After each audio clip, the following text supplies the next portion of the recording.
Lectura del Santo Evangelio según San Juan.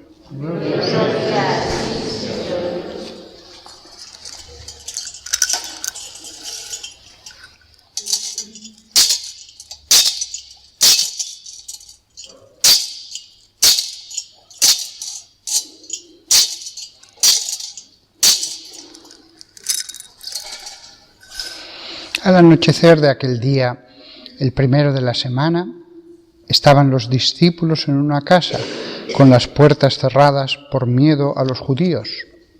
Y en esto entró Jesús, se puso en medio y les dijo: «Paz a vosotros». Y diciendo esto, les enseñó las manos y el costado. Y los discípulos se llenaron de alegría al ver al Señor. Jesús repitió: «Paz a vosotros.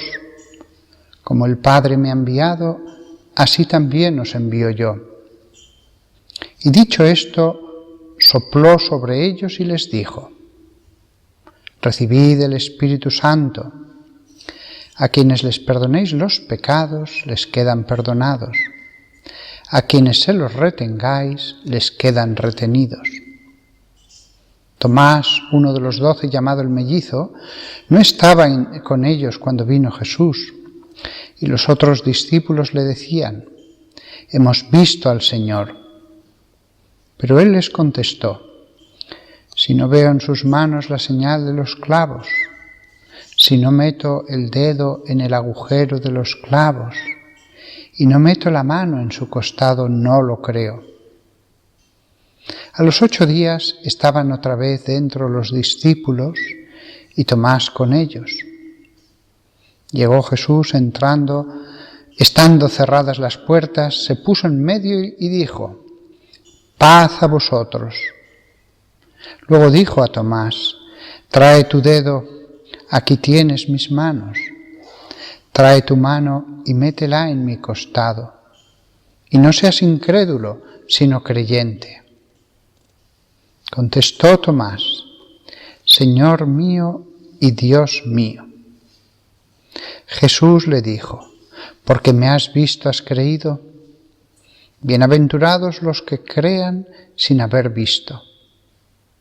Muchos otros signos que no están escritos en este libro hizo Jesús a la vista de los discípulos. Estos han sido escritos para que creáis que Jesús es el Mesías, el Hijo de Dios, y para que creyendo tengáis vida en su nombre.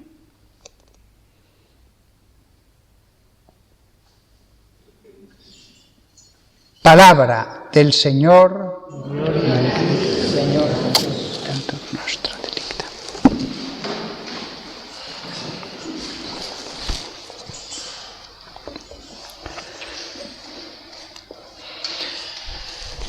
No hará falta deciros a los que estáis aquí, dado todas las imágenes que habéis puesto en la iglesia, que hoy es las primeras vísperas del Domingo de la Misericordia, de la Divina Misericordia. Entonces, ayer yo cogí el diario de Sor Faustina y empecé a leerlo. Y me gustaría decir en voz alta, con algún comentario, algunas frases que me llamaron la atención de lo que leí. No va a ser en ese sentido un sermón demasiado original, pero pienso que volver a escuchar las palabras que seguramente muchos de vosotros o casi todos ya habéis escuchado, será el mejor sermón posible. Lo primero de todo es que comienza diciendo ella: «Oh amor eterno». Para la vida del sacerdote, como para la de los cristianos, esto es un punto central al que tenemos que volver y volver y volver. Oh amor eterno. Esa es la razón de todo, la razón de la creación, la razón de que Jesús viniera al mundo, la razón de que Dios llamara a Abraham, de que después creara una iglesia, de todo. La razón es esa, el amor eterno de Dios. Después habla, dice, tu santa imagen. Me llamó la atención que hablara de la santa imagen y cómo en ella revelaba la fuente inconcebible de la misericordia. La imagen de la divina misericordia de Jesús, con esos rayos de su sangre y del agua que lava, es una imagen, mientras que en los ritos de la misa se nos muestran los misterios de esa misericordia. La imagen muestra la misericordia, poniéndole un rostro, etc. En la misa, lo que se va mostrando a través de los ritos son los misterios de la misericordia divina. Toda la misa puede ser entendida bajo esa perspectiva. Muy bien, creemos en la misericordia, creemos en que existe en el universo un centro que es el amor eterno de Dios, Dios que es amor. Pero ahora, a través de esto, explícanos los misterios de esa misericordia. Después dice la santa, nos revelas la fuente inconcebible de la misericordia, bendices a quien se acerca a tus rayos y el alma negra se convierte en nieve. La misa es esa fuente, la misa como fuente. No vemos nada visible que salga de ella, porque en realidad lo que sale es espiritual y lo espiritual es invisible.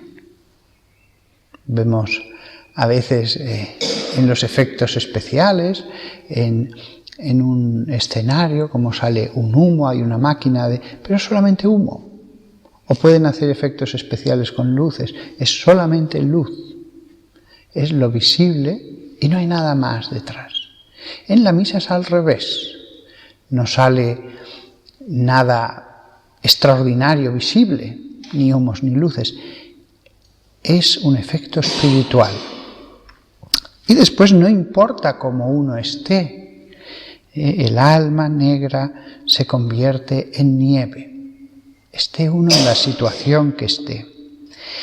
Continúa ella, para dar alegría y ayudar al pecador. Alegría y ayuda. Sobre todo los jóvenes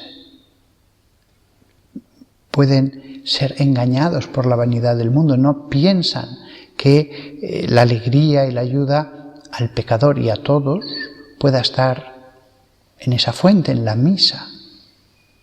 Van a lo engañoso, a lo que es vanidad. Dice la santa, de tu corazón abierto como de un manantial puro, fluye el consuelo para el alma y el corazón contrito. Aquí hay en la misa un rito en que sí que me recuerda totalmente el corazón abierto, y es el momento de la fracción del pan. Como decía un santo padre, te rompes por nosotros. La fracción representa ese quebrantamiento de la pasión. Entonces, imaginemos incluso que la forma es el Sagrado Corazón de Jesús. En ese momento se abre, es quebrantado y se abre. Incluso a mí me gusta, una vez que lo he partido en distintas partes y he echado la pequeña partícula en el cáliz, volverla a recomponer en la patena. Me gusta, no está mandado por la liturgia, pero me gusta hacerlo. Y siempre la partícula que he hecho la suelo partir del centro, de manera que de nuevo vuelva a estar la forma compuesta, redonda, queda como intacta. Uno une los trozos y porque sabe que está rota, pero no se nota casi. Sin embargo, en el centro sí que falta esa partícula, que a mí siempre me recuerda la lanzada en el corazón. Entonces, en la misa siempre tengo un recuerdo de este pasaje, de tu corazón abierto. En la misa siempre, visiblemente, veo como esa llaga del corazón. Y tu corazón abierto, como de un manantial puro, fluye el consuelo para el alma y el corazón contrito. Oh Dios mío, cuando miro hacia el futuro me atemorizo.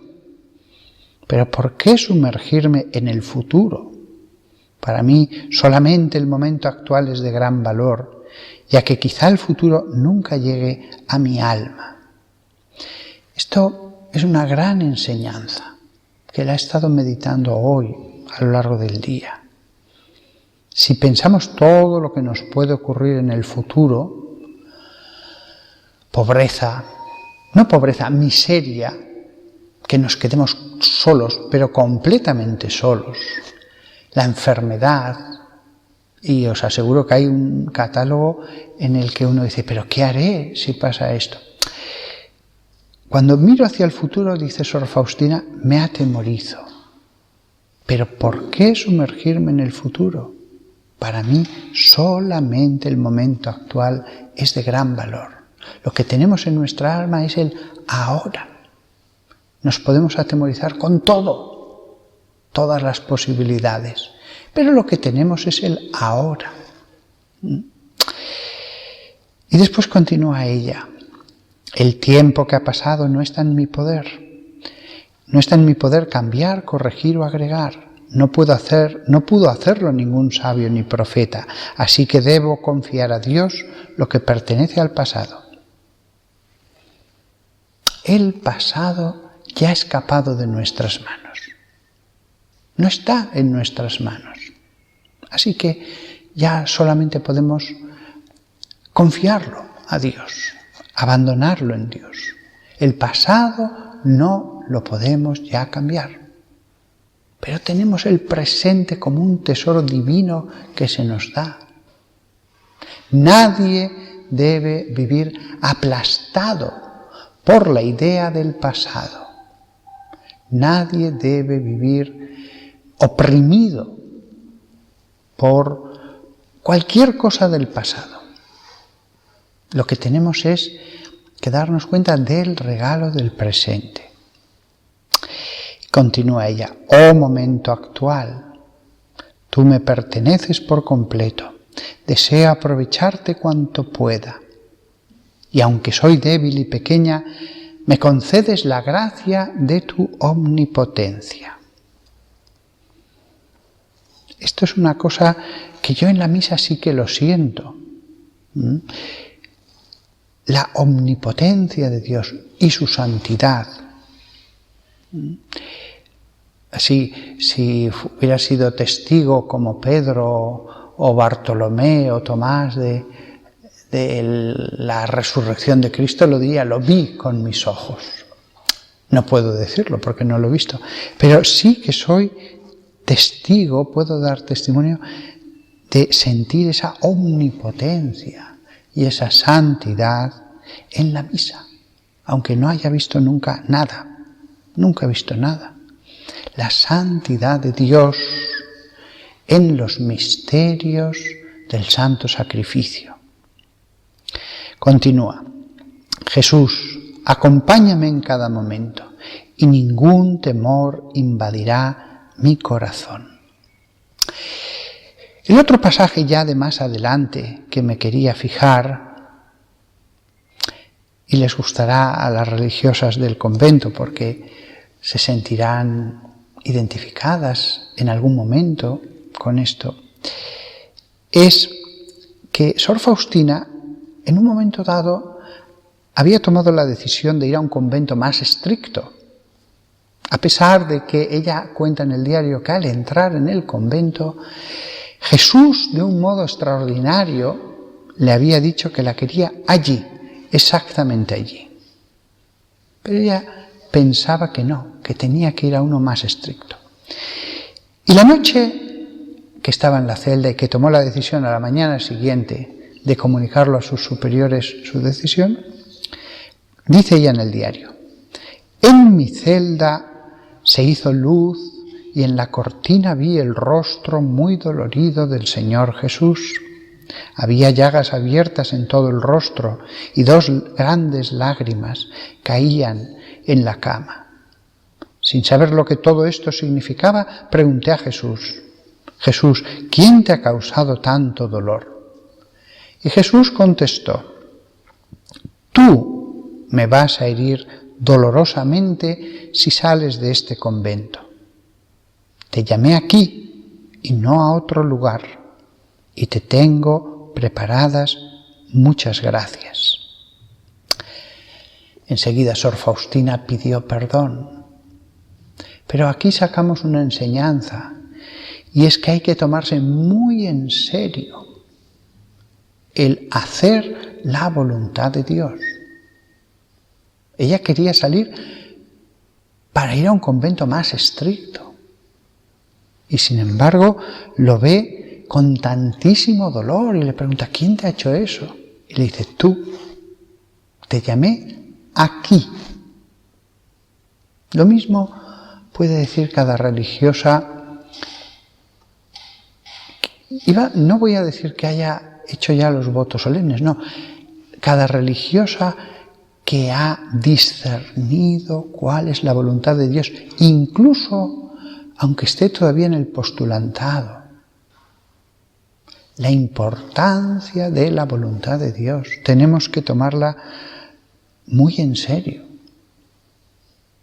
¿Qué es lo que Dios quiere de mí?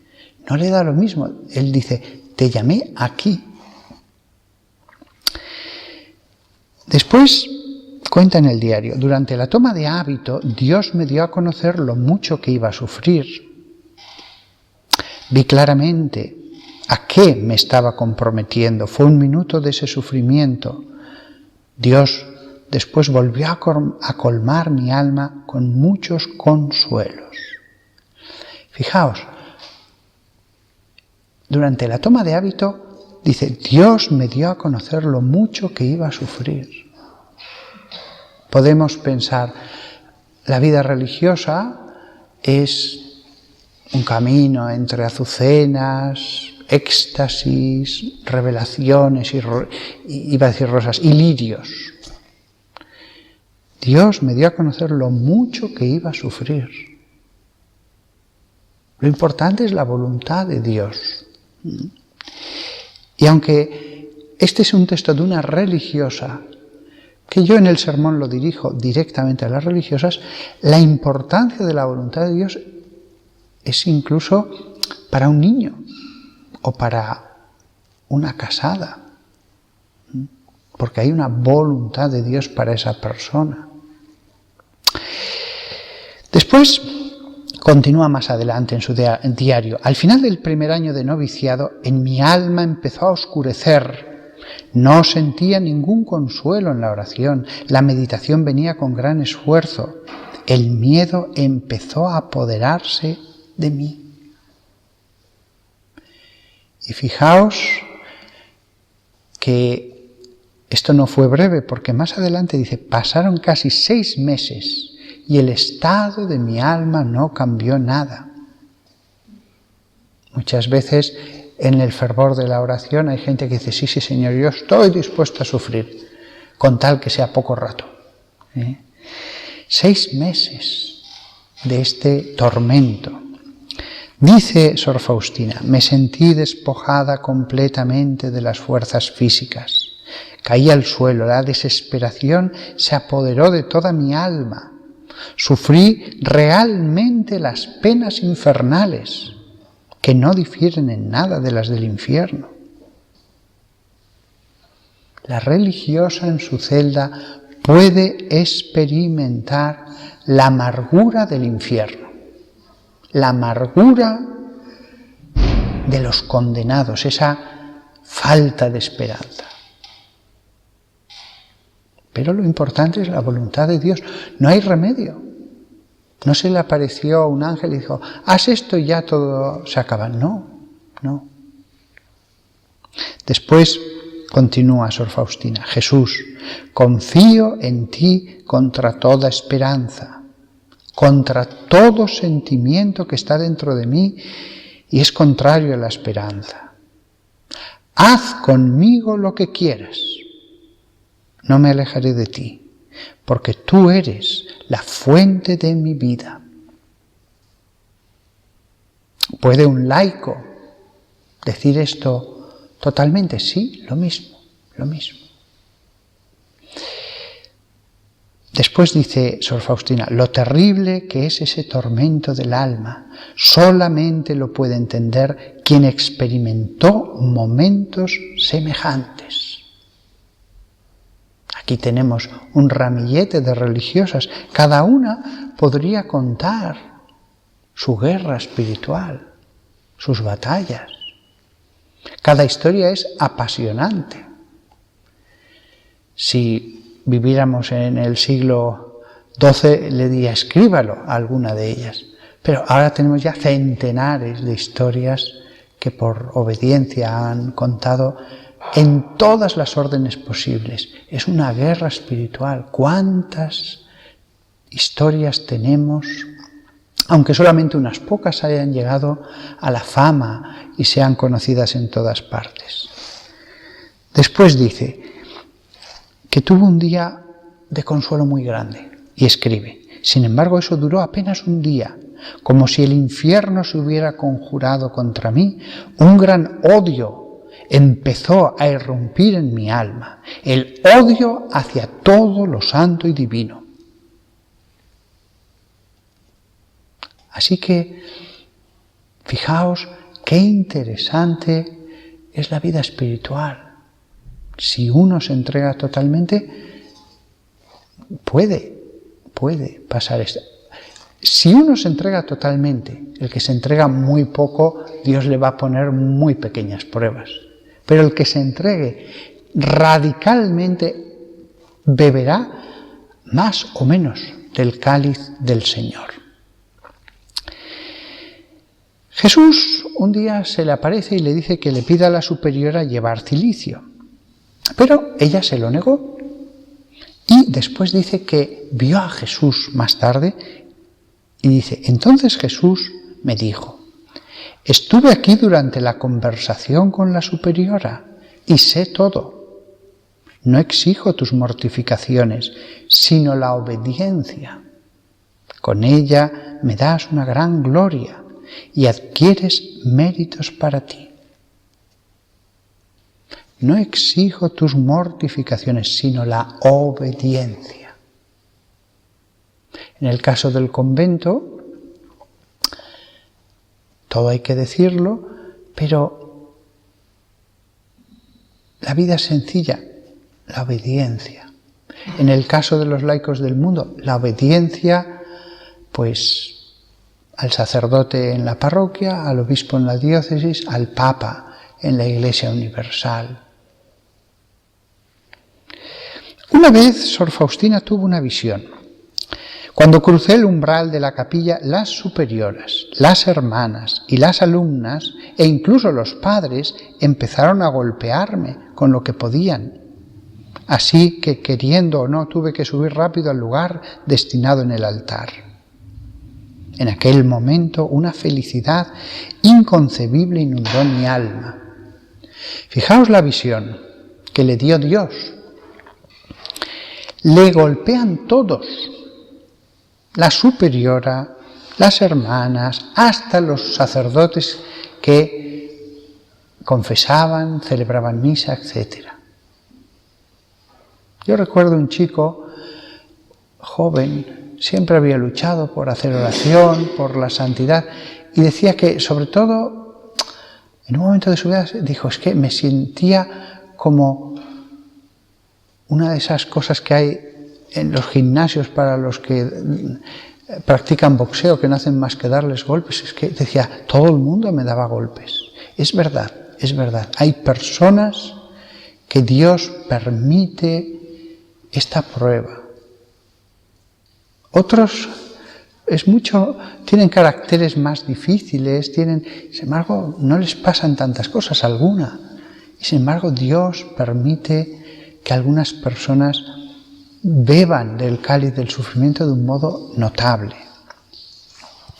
En otra visión, dice ella, que Jesús le dijo, debes saber que vas a sufrir mucho, mucho, pero que esto no te asuste, yo estoy contigo, yo estoy contigo. Después, más adelante escribe, Jesús cuando quiere purificar un alma utiliza los instrumentos que Él quiere. Mi alma se siente completamente abandonada por las criaturas. A veces la intención más pura es interpretada mal por las hermanas. Es muy interesante la vida en un convento, como veis, porque hay muchas cosas que hay en el convento, pero beber del cáliz al final se vuelve central porque es verdadero sufrimiento, verdadero sufrimiento. Y hay momentos en que es sufrimiento puro, no hay ningún consuelo, ninguno. Los laicos que viven en el mundo, también ellos tienen sus sufrimientos. En el matrimonio, y a veces uno puede tener una esposa buena, pero hace sufrir. A veces uno puede tener un buen jefe en el trabajo, pero hace sufrir. Y a veces hace sufrir al que más bueno es, al que mejor hace las cosas, al que más le obedece, al que más le respeta. En estas palabras encontramos la respuesta, que ya estaba dada en el libro de Job, pero se repite y se repite hasta el final de los tiempos. Dice Sor Faustina, oh mi Jesús, tú eres la vida de mi vida. ¿Por qué las almas te evitan, oh Jesús? No lo entiendo. Es una expresión preciosa. Tú eres la vida de mi vida. Ahora mismo en esta ciudad, un sábado por la tarde, hay miles de jóvenes. Pero es una vida sin esta vida, la vida sobrenatural. ¿Por qué las almas te evitan? Si ellos conocieran, pero no tienen culpa, no conocen, no tienen culpa. Y acabo con la última frase de Sor Faustina. Cuanto más grande es el sufrimiento, tanto más puro se hace el amor. Esto es una cosa que lo he comprobado yo, que las personas que han sufrido mucho, es verdad, pueden rebelarse, pueden llenarse de rabia, de amargura, crearse una herida que supura pus, que supura malos sentimientos. Esto puede pasar. Pero si una persona lo recibe con fe, con amor, con oración, con Jesús, se cumple esto. Cuanto más grande es el sufrimiento, tanto más puro se hace el amor. Y se les nota una mirada especial. Su hablar es distinto. Habéis visto a todas esas estrellas de la música que venden y ganan fortunas, grandísimos artistas de cine, que todo les sale bien y más éxito, y más, mientras todo va así, más éxito, más dinero, más éxito, más dinero. Es lo que envidian todos los jóvenes. Yo quiero ser futbolista, yo quiero ser actor, yo quiero... Pero cuando hablan en una entrevista fuera del guión, respiran soberbia. Todo les ha salido bien, ganan en un mes más que otras personas en media vida, pero dices, qué horror, qué mal su alma, qué soberbia Lo que dice el Salmo de que rezuman soberbia. Después, cuando alguna cosa ya no empieza a salir bien, se derrumban totalmente. Esto es una enseñanza y lo vemos continuamente, como salgan del guión que están repitiendo. En un guión pues tienen que estar tristes, ahora tienes que estar alegre, ahora sonríe, ahora llora de alegría, pero después, ¡qué terrible! ¡Qué terrible! Aquí la frase de Sor Faustina: cuanto más grande es el sufrimiento, tanto más puro se hace el amor. Por lo tanto, no debemos calificar nuestra vida por el éxito externo. Lo más importante es ese amor eterno del que hablábamos al principio. El éxito externo no importa. Nada, no un poco, nada. Lo único que importa es el espíritu. Y para desarrollar el espíritu solo tenemos medios espirituales. Después la caridad sí que será material. Pero la caridad será el resultado de la oración, de la escucha de la palabra, del encuentro con Jesús resucitado. La caridad serán ramificaciones de lo que se ha conseguido en la oración. No tenemos otros medios. Aprovechémoslos en este ratito de oración, teniendo en cuenta que no es tanto la cantidad del tiempo como la intensidad. Siempre que vayáis a la oración, recordadlo, no es la cantidad de tiempo. Y siempre que vayáis a la oración, después de lo que hemos escuchado, Job, en lo espiritual, después de lo que hemos escuchado en este diario, cuando vayáis a la oración, os dais cuenta de que Dios sí que escucha los problemas que tenéis de salud, matrimoniales, económicos, etc. Pero lo que importa es lo que importa. Y lo otro tiene su función. Con lo cual Él escucha, pero no somos nosotros los que no acabamos de entender. Y eso que nos lo dice bien claramente en la Sagrada Escritura a través de tantos personajes. Así que no estemos siempre insistiendo en nuestras peticiones de este mundo, pensando, bueno, también Dios a veces nos pide que insistamos. Bueno, sí, pero hay que discernir en qué hay que insistir. Indudablemente el hombre material va a estar siempre insistiendo en lo material, en las cosas de este mundo.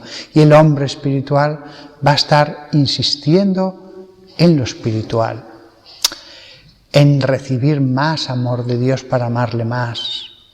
Que todos nosotros, en este rato de misa que nos queda, tratemos al máximo, tratemos de conseguir en el menor tiempo posible. No es cuestión de estar días orando. En poquito rato, que esos rayos que salen de esta fuente consigan en un momento lo que no hemos conseguido nosotros por nuestras fuerzas durante meses o años.